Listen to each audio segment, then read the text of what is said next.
Imagine a giant forest with sparkling lakes and rolling hills right in the middle of one of the world's busiest cities.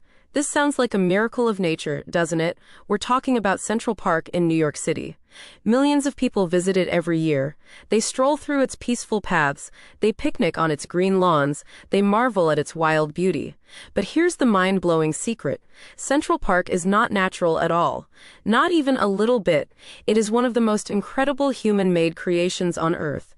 Every hill, every pond, every single tree was carefully planned. It was placed there by people. It's like a giant outdoor art project, and we're going to uncover its amazing hidden story. Get ready to discover ingenious designs. We will find surprising secrets. You will see how this park became a masterpiece of urban planning. It is far from the accidental oasis it appears to be. This park is a testament to human imagination. It shows what people can build. Let's dive into its incredible journey. Let's go back in time to the 1850s. New York City was growing super fast. People were packed into crowded streets. Buildings were everywhere. The air was often dirty. There were no big green spaces. Think of a busy ant colony, but with tall brick buildings. People were living without much nature. Doctors said people were getting sick. Children had no safe place to play. Families longed for fresh air. They wanted somewhere peaceful. They needed a place to escape the noise. Many cities in Europe already had large public parks. New Yorkers saw this and wanted one too. A big green space was needed. It would be a lung for the city. This park would offer beauty and calm. It would be open to everyone. Rich and poor alike could enjoy it. But where would they put such a huge park? And how would they even begin to build it? The city leaders decided. They would build a huge park. They held a competition to design it. Many talented people submitted plans. Two brilliant minds teamed up. Their names were Frederick Law Olmsted and Calvert Vaux. Olmsted was a writer and farmer. Vaux was an architect. They had a shared vision. Their design was called the Greensward Plan. It wasn't just pretty, it was incredibly smart. They imagined a place that felt wild, yet it would be carefully controlled. They wanted to create a feeling of vastness. They aimed for an escape from city life. They planned for winding paths. They designed rolling landscapes. Their plan won the competition. It beat 32 other entries. Now the real challenge began. They had to build this dream park. But the land they chose was no dream. It was a complete nightmare for building. What did the chosen land look like? It was certainly not pretty. Imagine a giant messy wasteland. There were rocky hills and smelly swamps. It was full of stagnant water. Huge boulders were scattered everywhere. It was home to pig farms. There were even small shanty towns. These were settlements of poor families. People lived in tiny makeshift homes. This land was certainly not a natural paradise. It was rough, uneven, and unloved. It was the absolute opposite of a beautiful park. It was a truly massive undertaking. It would be one of the largest public works projects. It was bigger than building a giant bridge. It was more complex than any road. They needed to transform this messy land. It had to become a green oasis. It was an almost impossible task. But Olmsted and Vaux were determined. Get ready for your first wow moment. To make Central Park, workers had to move an unbelievable amount of stuff. Think about digging a giant hole, then filling it with new, better dirt. They moved over 5 million cubic yards of earth and rock.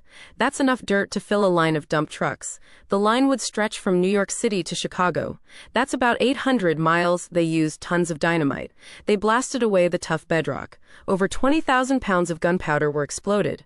Thousands of workers toiled for years. Many were Irish immigrants. Many others were German immigrants. They worked incredibly hard, 6 days a week. They used pickaxes, shovels, and wheelbarrows. They built bridges and dug trenches. They planted millions of trees and shrubs. They laid miles of pipes. They created a whole new world. This was one of the biggest engineering feats of its time. It was like building a whole new world from scratch. They poured in millions of gallons of fresh soil. This soil came from New Jersey and Long Island. They brought in specific types of trees. They brought in plants from all over the world. They literally built the landscape. Every hill, every curve was artificial. It was all created by human hands. It took 16 years to finish. The cost was huge, around $14 million. That's like hundreds of millions today. It was truly a monumental effort. Now let's talk about the clever designs. The park feels so natural, right? That's because every detail was thought out. Olmsted and Vaux wanted you to forget the city. They wanted you to feel like you were in the countryside. They made all the paths curve and wind. There are no straight lines for long. This makes the park feel much bigger. It creates a sense of endless discovery.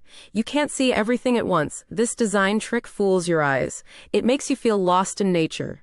They even place specific types of trees, they arrange them in groups. Some areas are dense forests, others are wide open meadows. It's like walking through different natural scenes, but it's all carefully staged. Think of it as a giant movie set. Every blade of grass is purposeful. Every rock has its place. It's a masterpiece of landscape architecture. That's a fancy name for designing outdoor spaces. It's about making them beautiful and useful. Central Park does both perfectly, one of the most amazing inventions in Central Park. These are called the transverse roads. Imagine you're walking through a peaceful forest. You don't want to hear loud car horns, you don't want to see speeding carriages. But people needed to get across the city quickly. So Olmsted and Vaux had a brilliant idea. They built 4 roads that cut right through the park. But they didn't just pave them over. No, they sank them below the park's surface. They covered them with walls and bridges. These roads became secret highways. They allow traffic to cross the park. But visitors above don't even know they're there. It's like magic. You walk over them on a pretty bridge. You don't see or hear the cars below. This kept the park peaceful.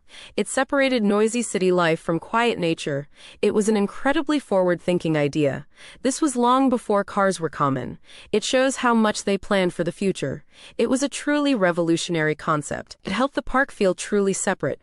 It was an escape from urban hustle. This design ensures that peace and quiet reign above. Here's your second wow moment. Have you ever gotten lost in Central Park? It's a big place. Well, there's a secret system to help you. Look closely at the lampposts. Every single lamppost in Central Park has a unique 4-digit number. These numbers are not just for decoration. They are a secret navigation code. The first 2 digits tell you the nearest street number. For example, 72 means you're near 72nd Street. The last 2 digits tell you something even cooler. If the last digit is even, like 02468, you are on the east side of the park. If the last digit is odd, like 13579, you are on the west side. So, if you see a lamppost with 7204, you know you're near 72nd Street on the east side. If you see 7205, you're near 72nd Street on the west side. Isn't that amazing? It's a hidden map right on the lampposts. It was designed to help people orient themselves. It also makes it easier to tell emergency services where you are. This ingenious system is still used today. It's a tiny detail with huge usefulness. It's like a secret code for explorers. Now you know the park's hidden language. Central Park is filled with beautiful water features. There are serene lakes, there are winding streams, there are peaceful ponds. But guess what? None of them are natural. Every single body of water was dug out by workers. The water is even supplied from outside the park. It comes from the Croton Aqueduct system.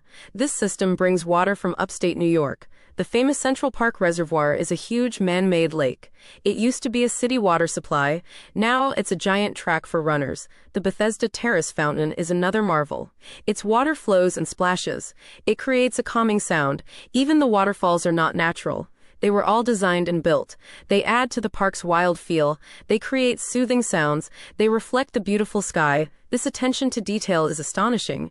It makes the park feel truly alive. Yet every drop of water is guided by human design. Central Park has more than just trees and grass. It boasts 36 unique bridges and archways. Each one is different from the others. Some are made of stone, some are made of brick. Some are fancy, some are simple. They connect different parts of the park. They let you cross roads or water. They are like beautiful pieces of art. The famous Bow Bridge is a favorite. It looks like a giant wooden bow. It crosses the lake. It's a popular spot for photos. The park also has many statues and monuments. They tell stories of famous people. They celebrate art and history. Imagine walking around a giant outdoor museum. That's what Central Park offers.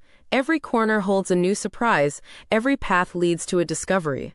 These elements add to the park's magic. They blend human creativity with natural beauty. They make the park a richer experience. They invite you to explore and learn. Prepare for your third wow moment. Remember those swamps and rocky hills? The planners didn't just clean them up.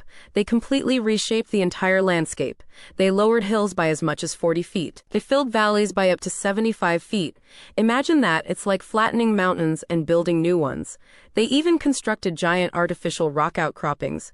Some of the rock formations you see are entirely man-made. They look ancient and natural. but they were carefully placed and sculpted. It's almost like a giant natural movie set. Everything looks real, but it's all part of the show. They moved enough material to build a small mountain. This wasn't just landscaping, it was a total overhaul of the land. They brought in 10 million trees and shrubs. That's more than the entire population of New York City today. Most of these plants were new to the area. They created a brand new ecosystem. It's a completely manufactured wilderness. This park was truly built from the ground up. It shows astonishing human ambition. It is a massive triumph of engineering. It truly is a designed natural world. Today, Central Park is more than just a park. It's a living testament to human vision. It's a place for millions of people. People come to jog, bike, and relax. They enjoy concerts and ice skating. They visit the zoo. It's a place where city life and nature meet. It's a vital green heart for the city. It reminds us of the power of planning. It shows the value of green spaces. It teaches us about overcoming challenges. Olmsted and Vox's dream became a reality. Their ideas influenced parks worldwide. Many cities looked to Central Park. They wanted to create their own green havens. The park needs constant care. Teams of workers maintain its beauty. They fix paths and plant new trees. They keep the water clean. It's a never-ending job. It ensures the park stays beautiful. It remains a beloved urban masterpiece. It's a place for everyone, so what's the big lesson here? Central Park teaches us about incredible human ingenuity. It shows what people can achieve. We can transform landscapes. We can create beauty out of nothing. We can design nature itself. This park also highlights the importance of green spaces. Even in the biggest cities, we need nature. We need places for peace and quiet. We need fresh air and open skies. Parks are essential for our well-being. They connect us to the natural world, even if that world is designed by us. Central Park is a triumph of design. It's a symbol of hope and progress. It reminds us that nature can thrive in cities. We just need a little human help. It is a truly inspiring place. It's a place where history meets modern life. It's a story of vision, hard work, and amazing results. Central Park is much more than just a park. It's a meticulously engineered wonder. It's a place filled with hidden stories and clever designs. From its secret navigation system to its man-made hills, every detail is intentional. It's a place where the city meets a carefully crafted wildness. It's a powerful reminder that sometimes the most natural places are actually the work of brilliant human minds. Now that you know the amazing secrets of Central Park, we want to hear from you. What other natural places do you think might have their own secret man-made stories? Share your ideas in the comments below. We love discovering new wonders with you. And don't forget to like this video and subscribe for more surprising facts. Keep exploring, stay curious, and see you next time.